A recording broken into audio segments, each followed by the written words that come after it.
Continuamos, então, a ver um dos últimos períodos da história do Brasil. Então, nós vimos, dando continuidade, que aconteceu um movimento militar, civil-militar, que derrubou o governo do João Goulart e foi comemorado pelos jornalistas e pelos políticos. Muito bem. Aí então foi feita a campanha das diretas já, não vence e vai-se para a eleição indireta novamente no Congresso Nacional. É montada uma aliança democrática, uma união de todos os partidos de oposição ao governo e Tancredo Neves é eleito para presidente da República. Tancredo Neves era da oposição, era do MDB, e tinha como vice-presidente o senhor José Sarney, que era o chefe do partido que apoiava o governo. Então ficou uma situação em que o presidente do partido que apoiava o governo em exercício era o vice-presidente do presidente oposicionista. Então, nesse período vai haver uma mudança e vai ser intitulado de A Nova República. É um período que teve início com o término do regime civil-militar. Então, na eleição de 15 de janeiro de 1985, Colégio Eleitoral, Câmara e Senado, elege para presidente Tancredo Neves, para vice-presidente José Sarney. Sarney era o presidente da ARENA, Aliança Renovadora Nacional, que apoiava os governos, o sistema, o regime civil-militar. Então, o que é que acontece? O presidente eleito, Tancredo Neves, fica doente, vai para o hospital de base em Brasília e vem a falecer. Ele vem a falecer e José Sarney assume a presidência. Aqui está uma imagem do sepultamento do Tancredo Neves. Ao lado, no local do velório, José Sarney e a esposa dele, Dona Marli, e do outro lado, Dona Risoleta Neves.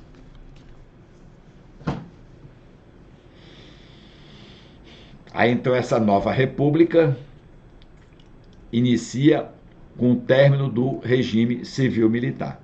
Quais são as características desse novo período? Ocorre uma redemocratização no Brasil.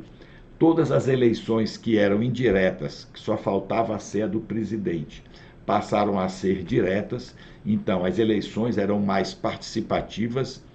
A população participava diretamente das eleições, não era através do seu representante. As eleições para presidente da República passaram a ser diretas, sem a participação do colégio eleitoral. Vai ser promulgada uma nova Constituição e vai haver a extinção da Aliança Renovadora Nacional e do Movimento Democrático Brasileiro, e vão surgir diversos outros partidos. Todas aquelas pessoas que por algum motivo saíram do país voltaram com a lei da anistia. E essas pessoas criaram novos partidos. Entre esses partidos, o Partido Trabalhista Brasileiro, que teve como fundadora a sobrinha do Getúlio Vargas. Então, outras características desse período: tentativa de combate à inflação. Existia uma inflação no período, e aí combater a inflação. Vai haver um plano cruzado, vai haver um plano Collor, vai haver um plano real.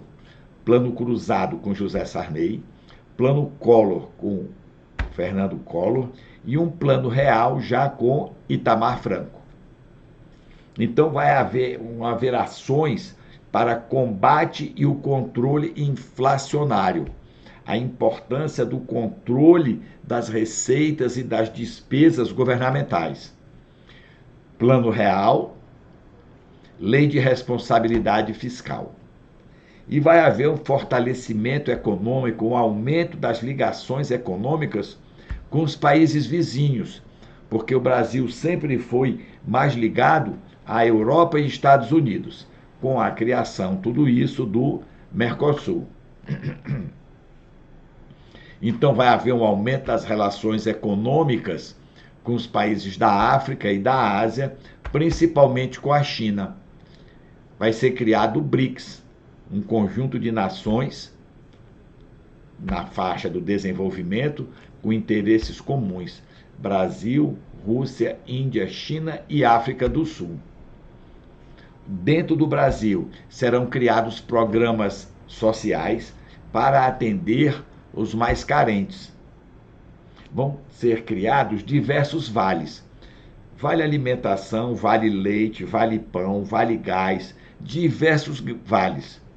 E a pessoa recebia, diante da sua situação, pegava aquele vale, ia no mercado, na mercearia, comprava, pagava com aquele vale e depois o comerciante pegava esses vales e entregava para o governo e recebia em dinheiro. E vai haver um aumento da influência do Brasil no cenário externo.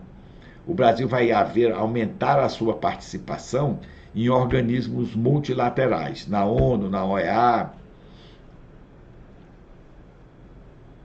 Então vamos ver como uma das características do novo período o combate à inflação. O primeiro plano que nós vamos enfrentar, que nós vamos receber para combater a inflação, foi o Plano Cruzado. Então, em fevereiro de 1986, foi anunciado o Plano Cruzado. O que consistia o Plano Cruzado? Todos os preços foram congelados. Não se podia mais aumentar o preço de nada. A população apoiou com entusiasmo. Você sabia quanto tinha custado 1 litro de leite ontem e o comerciante não podia vender, porque principalmente se fosse de supermercado, você tinha a nota fiscal do supermercado, você mostrava e dizia, tem que vender pelo preço que está na nota fiscal de anteontem, do mês passado. E aí foram emitidas tabelas com os preços que deveriam ser seguidos. Houve um movimento grande, as pessoas entravam nos mercados para fiscalizar, foram criados uns boletos para se pregar na roupa e dizer, sou fiscal do Sarney. A população foi convocada a vigiar. O país foi tomado por uma grande euforia. Então, a euforia não durou muito. Então, vamos ver esta nota aqui em cima, que tem a imagem do Juscelino Kubitschek. Esta nota aqui é de 100 mil cruzeiros, que foi, depois dessa mudança, transformada numa nota de 100 cruzados. Tá certo? E aqui embaixo tem a imagem dos... colocar na roupa para dizer que era fiscal do Sarney. Mas os economistas disseram, esse congelamento não pode durar para sempre.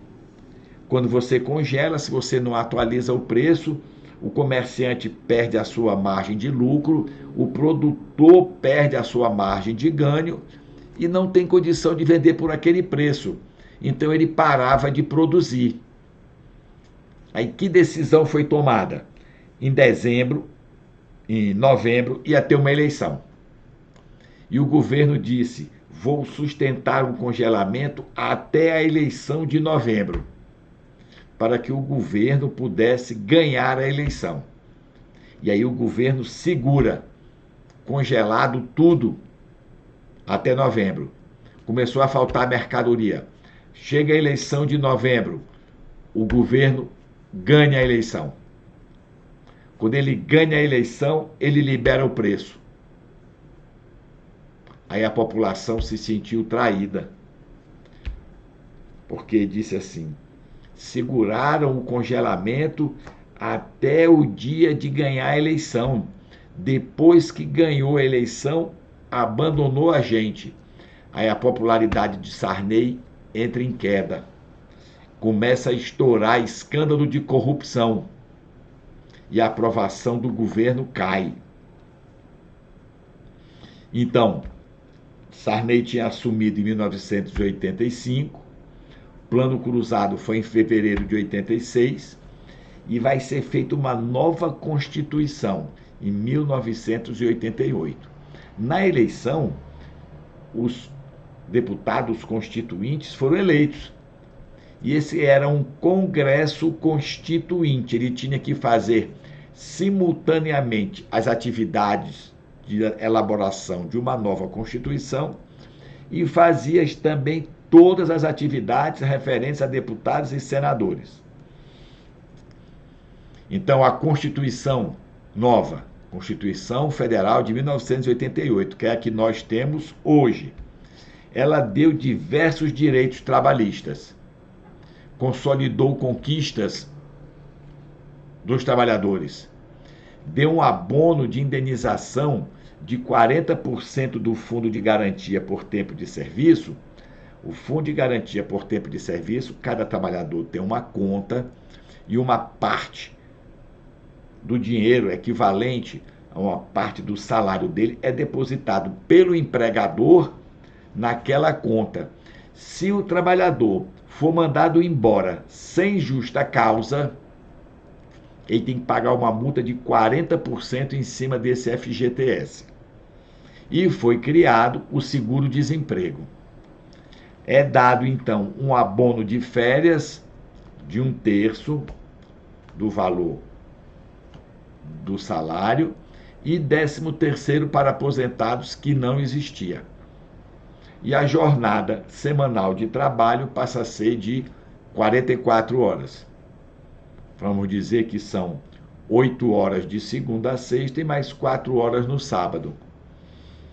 É criada uma licença maternidade de 120 dias para a mãe e uma licença paternidade de 5 dias para o pai.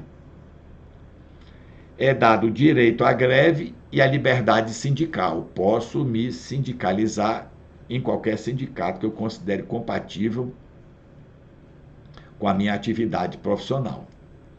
Então, a Constituição Federal continuou dando direito para crianças e adolescentes, eleições diretas e universais com 2 turnos. É dado direito de voto para os analfabetos, que antes não podiam votar. Passa a dar o direito facultativo para jovens entre 16 e 18 anos. Crime de racismo passou a ser crime inafiançável. Ficou proibida a tortura, foi garantida a igualdade de gênero e incentivado o trabalho feminino.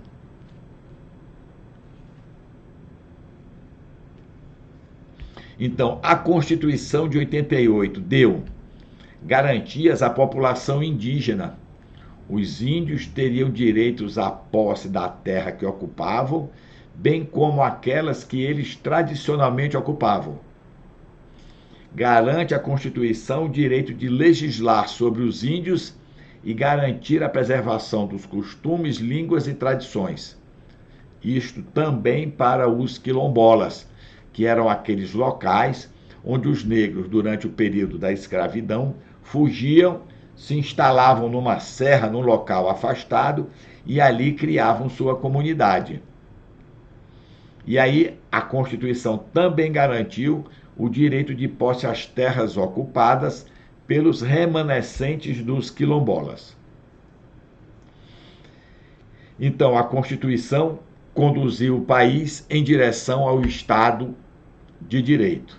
Na parte da economia, a inflação caminhava para o descontrole e é decretado o Plano Cruzado 2. Tinha sido aquele 1, que foi um congelamento, e agora um Plano Cruzado 2. Muito bem, então foi decretado o Plano Cruzado 2. Nesse momento a gente para neste assunto para darmos continuidade no nosso próximo encontro. Muito obrigado.